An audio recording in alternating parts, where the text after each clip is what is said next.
Eh bien bonjour à tous, j'espère que vous allez tous très bien. Pour ma part je vais extrêmement bien et aujourd'hui petite vidéo spéciale sur un sujet qui me tient particulièrement à cœur et qui je pense concerne beaucoup d'entre vous. Il s'agit de l'intelligence artificielle. Qu'est-ce que l'intelligence artificielle? Et bien vous me direz sans doute que c'est un navigateur entre guillemets qui vous donne des réponses à vos questions ou qui peut générer des images. Oui, c'est une sorte d'intelligence artificielle, mais c'est bien plus que ça. On se sert tous quotidiennement de l'intelligence artificielle, que vous le vouliez ou non, et c'est instinctif maintenant. Siri ou Alexa sur nos smartphones sont des intelligences artificielles permettant de répondre à vos questions ou même lancer de la musique sur vos Google Home, par exemple. C'est de l'intelligence artificielle. Nous vivons avec depuis quelques années sans vraiment s'en rendre compte. Elle s'intègre en fait dans notre vie sans qu'on sente si c'est dangereux ou non. Et c'est pas ce qui me fait le plus peur dans une intelligence artificielle. Ce qui me fait plus peur, c'est ce qu'elle pourrait faire à l'avenir sur nos personnalités à nous envers les autres. L'intelligence artificielle ne sert pas que à faire des deepfakes sur Emmanuel Macron. Non, non, non, elle sert à bien plus de choses que ça et c'est ce qu'on va voir dans cette vidéo. Restez jusqu'à la fin, ça peut être important pour vous, même passionnant. En tout cas, ça l'est pour moi. L'intelligence artificielle nous sert également dans l'éducation, que ce soit pour les professeurs ou même nous, les élèves. Elle sert au sein des applications pédagogiques pour vos révisions ou alors une application simple comme Duolingo. L'application Duolingo utilise l'intelligence artificielle afin d'adapter les exercices selon le niveau et les progrès de chaque utilisateur. C'est fou! C'est une intelligence artificielle simple, mais il y a bien plus que ça et certaines personnes ne connaissent pas le niveau de l'intelligence artificielle avec laquelle on vit tous les jours.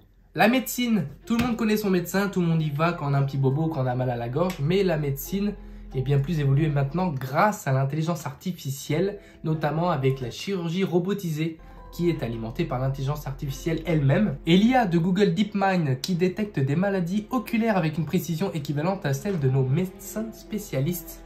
C'est une avancée de ouf au niveau de la médecine et c'est ce que je voulais savoir le plus quand j'ai commencé à voir les deepfakes sur les personnalités ou les générations d'images ou de textes. Je me suis dit que ça pourrait aller bien au-delà et on y est. On y est. Si j'avais voulu faire ma greffe de cheveux 10 ans plus tard, peut-être que ça aurait été une intelligence artificielle qui me l'aurait fait. Mais bon, j'aurais peut-être pas payé 3000 balles. Peut-être 30 000. C'est pas si mal en fait. L'intelligence artificielle, il faut savoir qu'elle agit un peu partout maintenant dans notre monde, notamment pour l'environnement. Elle peut prédire des catastrophes naturelles et lutter contre la pollution. Je me dis que c'est quand même dommage que certaines personnes aient peur de l'intelligence artificielle ou crient à l'intelligence artificielle à chaque fois qu'ils voient une vidéo intéressante, par exemple sur TikTok. On scroll, des fois on voit des vidéos générées par l'intelligence artificielle, mais il n'y a rien de mal à ça. C'est quand même incroyable, même si on voit quelques faux raccords, voire beaucoup de faux raccords dans les images ou les vidéos générées par l'intelligence artificielle, on peut voir quand même un énorme progrès. La médecine, l'éducation, on est déjà dedans. Même le monde du travail, comme l'éducation, utilise l'intelligence artificielle. Elle peut automatiser les tâches répétitives au sein de votre travail et peut du coup générer un gain de productivité. Il y a maintenant dans les appels téléphoniques également, quand un répondeur est automatique, c'est de l'intelligence artificielle qui assiste le service client en répondant automatiquement aux questions des clients par téléphone. On vit avec l'intelligence depuis de nombreuses années déjà. Comme je vous l'ai dit, l'intelligence artificielle sert à la créativité, que ce soit la création artistique, vidéo. Ce n'est pas vraiment l'intelligence artificielle qui crée la chose, c'est plutôt les données qu'on lui donne, les descriptions. Si je lui demande de faire une image d'une pomme croquée sur une table avec des mouches, elle va le faire à sa manière.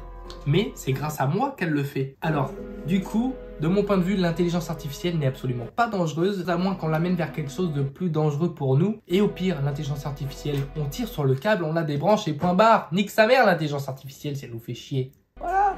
L'intelligence artificielle peut créer des musiques. Pour les artistes, c'est quand même quelque chose de bénéfique. Quoique, ça c'est quelque chose qui me dérange un peu parce qu'avant, un artiste, comme tous les chanteurs qu'on a connus, Elvis Presley, Michael Jackson, plein de chanteurs comme ça n'ont jamais connu l'intelligence artificielle et ils ont fait des tubes incroyables et vendu des millions et des millions d'albums dans le monde. Maintenant, ce que je trouve dommage, c'est que pour écrire une chanson, on peut la demander à ChatGPT par exemple. Écris-moi une chanson sur l'amour et il va nous sortir des lignes de texte incroyables avec des refrains, des couplets, même des notes qu'on peut jouer en rapport à la mélodie de la chanson qu'il a écrite. Mais ça, je trouve ça assez dommage quand même. Bientôt, si je suis un peu plus connu sur YouTube, j'aurai même plus besoin d'écrire mes vidéos. Ce sera ChatGPT qui écrira mes vidéos et peut-être qu'une intelligence artificielle reprendra ma voix et mon visage pour faire les vidéos et moi je serai comme ça sur mon canapé hop, et je ferai plus rien. Beaucoup de personnes y ont déjà pensé. Et c'est dommage. C'est dommage pour l'humanité, pour notre cerveau qui est assez développé pour faire beaucoup de choses et va être remplacé entre guillemets par l'intelligence artificielle. C'est quand même quelque chose de dommage. Et peut-être que là actuellement je vous parle pas, je suis sous la douche et mon intelligence est en train de faire la vidéo. C'est faux! C'est faux, c'est faux, c'est faux. Jamais je prendrai une intelligence artificielle pour faire mes vidéos. Mes vidéos, ça me prend à cœur. D'ailleurs, merci d'être de plus en plus nombreux, que ce soit sur TikTok, Instagram, même YouTube. Du coup, merci à vous. Mais peut-être qu'un jour, on refera une vidéo sur l'intelligence artificielle pour voir un autre angle et un autre point de vue de l'intelligence artificielle. L'intelligence artificielle et la cybersécurité. Mais qu'est-ce que c'est la cybersécurité? Eh ben, allez demander à ChatGPT, tiens, j'en ai marre. L'IA peut détecter des fraudes et peut prévenir des cyberattaques à l'avance, quelques semaines à l'avance même. C'est quelque chose d'incroyable. Les enquêteurs, par exemple humains, à l'aide de leurs connaissances et de tout ce qu'ils ont appris au cours de leur vie et de leur métier, maintenant l'intelligence artificielle peut remplacer ça. Par exemple, les personnes qui seront passées pour Brad Pitt et voler 800 000 € à une pauvre française. Bon, en même temps, elle est un peu con, Anne. Désolé Anne si tu regardes ces vidéos, mais t'es conne. Tu dis bien que Brad Pitt, il en a rien à branler de toi. Et du coup, l'intelligence artificielle pourrait probablement arrêter ça. Donc c'est un peu quelque chose que j'arrive pas trop à comprendre encore à l'heure actuelle. Mais si vous avez des informations que j'ai oubliées, l'espace commentaire est libre de tout commentaire de votre part. Je prendrai le temps de les lire et de vous répondre car ça me passionne vraiment, mais vraiment beaucoup.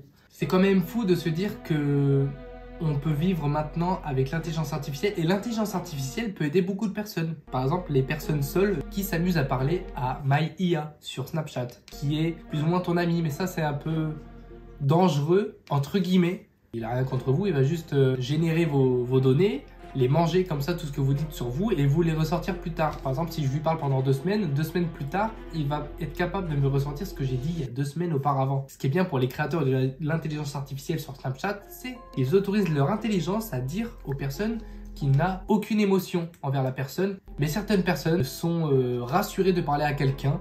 Je lui ai juste demandé une fois si elle me connaissait, elle m'a dit oui, que je faisais de belles vidéos. Ça veut dire que les données sont prises quelque part en soi. Petit message de prévention, n'abusez pas trop de l'intelligence artificielle avant que votre cerveau soit complètement ramolli. Essayez de chercher une information dans votre tête avant de la chercher sur ChatGPT. Quand vous avez des devoirs à faire aussi notamment, essayez vraiment, c'est pour vous.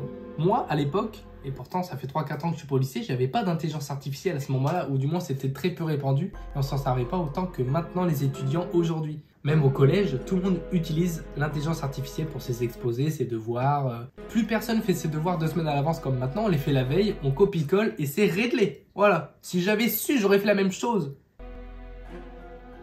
N'hésitez pas à me dire dans les commentaires ce qui vous fait peur au sujet de l'intelligence artificielle. L'intelligence artificielle, maintenant, on sait ce que c'est, entre guillemets, mais c'est quand même beaucoup flou dans notre tête. Et du coup, pour vous dire que contrairement à ce qu'on voit dans les films ou les jeux vidéo, l'intelligence artificielle n'a pas de conscience propre et reste un outil développé par l'humain. C'est ce que je vous ai dit tout à l'heure, l'humain est la cause de l'intelligence artificielle. Je pense que l'intelligence artificielle ne peut pas être plus dangereuse que ça, à part nous faire dire des choses ou faire des choses qu'on n'a pas fait ou pas dites.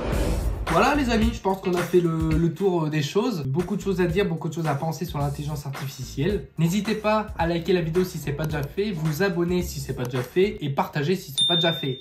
Parce que l'intelligence artificielle ne peut pas faire tout ça. On a besoin de vous, les créateurs de contenu, on a besoin de vous. C'est tout pour moi, on se dit à la prochaine pour une autre vidéo. Ciao ciao!